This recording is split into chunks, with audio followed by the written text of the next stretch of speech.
గురించి వాటిలేంటి అన్నీ అర్థమైనాయి నాకు. ఇప్పుడు మీరు నేను లారీలు వేసుకుని మన ప్రొడక్ట్స్ పట్టుకెళ్ళి ఎక్కడికి వెళ్ళి అమ్మలేం కదా.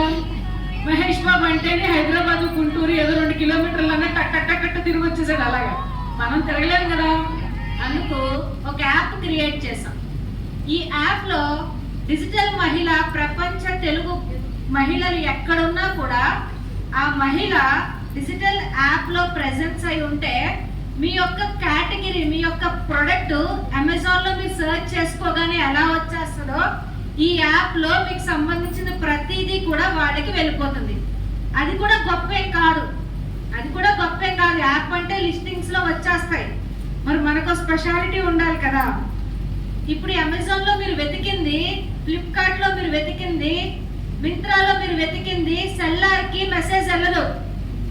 మన దాంట్లో వెతికితే ఆ క్వైరీ పెడితే డైరెక్ట్ మీ వాట్సాప్కి పలానా మనిషికి ఇది కావాలంట అని మీకు మెసేజ్ వచ్చేస్తుంది.